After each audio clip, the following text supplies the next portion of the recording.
Bismillahirrahmanirrahim. Assalamualaikum warahmatullahi wabarakatuh.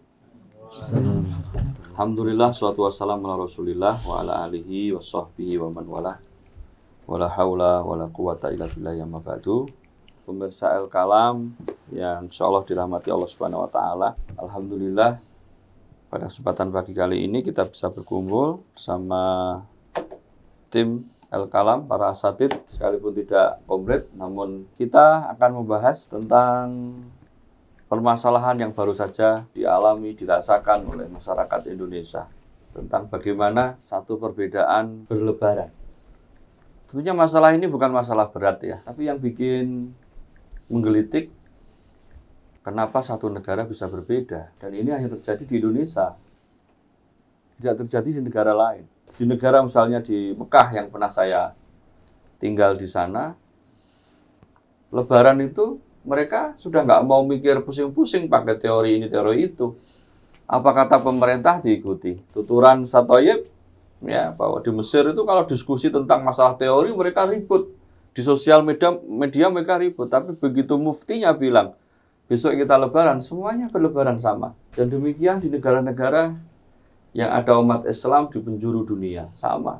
Karena kemarin muncul dari Kompas, dari beberapa media itu membuat review tentang negara itu lebarannya kapan. Dan semuanya satu, hanya Indonesia yang berbeda. Di Idul Adha ini lebarannya tanggal 9 Juli dan tanggal 10 Juli. Ya, 9 Juli dan 10 Juli, hari Sabtu dan hari Ahad. Fenomena harus kita urai. Ini Majelis Pengkajian Al-Quran dan Sunnah, kebetulan saya sebagai Ketua Majelis Syuronya, ini membuat statement bahwa permasalahan Lebaran ini tidak hanya permasalahan kriteria hilal. Kan yang diributkan itu kan hilal. Hilal kriteria bagaimana sih?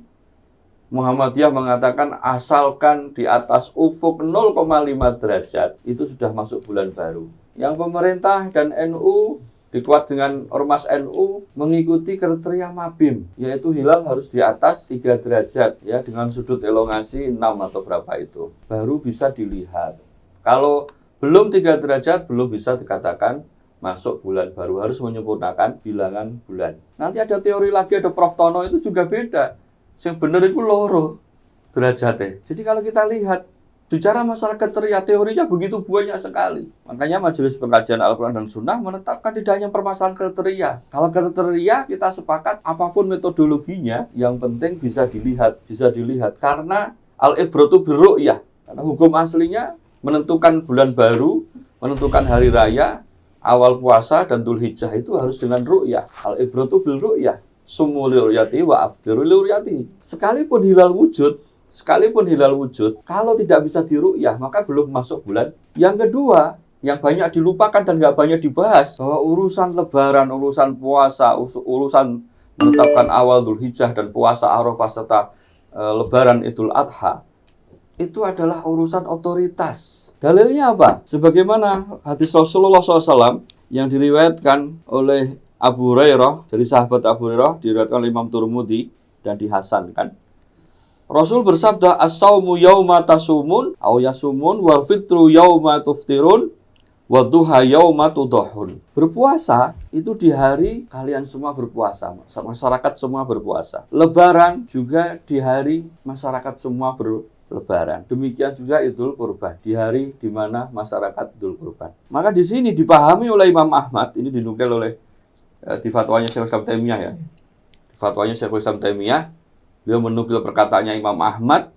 Apa kata Imam Ahmad? Yasumu ma'al imam wa jama'atil muslimina. Hendaknya orang itu berpuasa bersama imam, jamaah umat Islam, mayoritas umat Islam. Baik itu langitnya cerah bisa dilihat hilalnya atau tertutup. Dari hadis ini, dari riwayat ini bisa dipahami, enggak hanya pemahaman saya saja, tapi pemahamannya Imam Ahmad juga, bahwa puasa itu bersama imam dan masyarakat di negeri tersebut. Sehingga logikanya kalau satu matlak ya harus satu lebaran. Itu berdasarkan hadis Quraib. Quraib itu Maula Ibnu Abbas, budaknya Ibnu Abbas. Suatu saat Quraib ini diperintah Ibnu Abbas untuk menemui Muawiyah.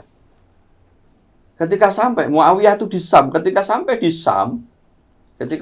Syam, Quraib dan orang-orang Syam melihat hilal awal Ramadan itu hari Jumat. Kemudian ketika akhir Ramadan dia perkirakan ini Lebaran, begitu sampai di Madinah, ternyata orang Madinah masih berpuasa. Terus bertanya kepada Ibnu Abbas, "Wahai Ibnu Abbas, kok kalian masih berpuasa padahal kami melihat hilal awal Ramadan di hari Jumat. Kalian lihat ketika itu dari apa? Kami lihat dari Sabtu. Terus nasib kita bagaimana?"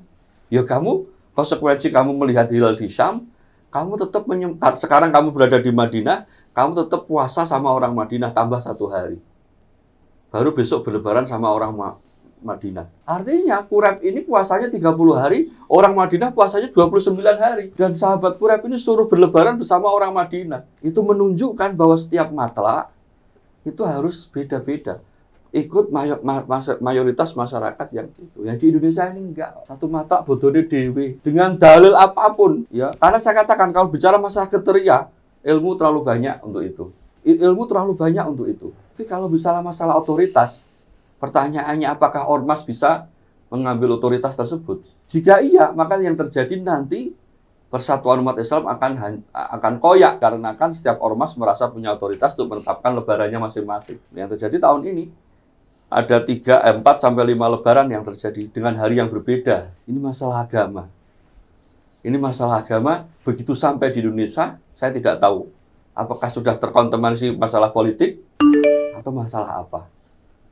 Nah, inilah yang perlu mendapat tanggapan dari Majelis Al-Kalam yang kami persilahkanlah seluas-luasnya. Yang jelas, Majelis Pengkajian Al-Quran dan Sunnah menetapkan urusan lebaran itu tidak hanya masalah kriteria.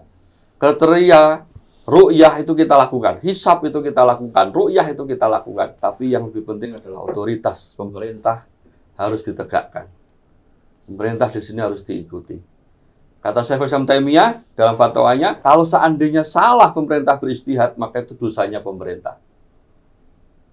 Ya, kita tidak menanggung dosa tersebut.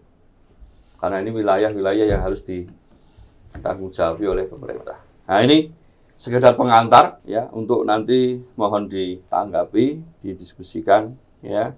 Silakan yang mau mengawali.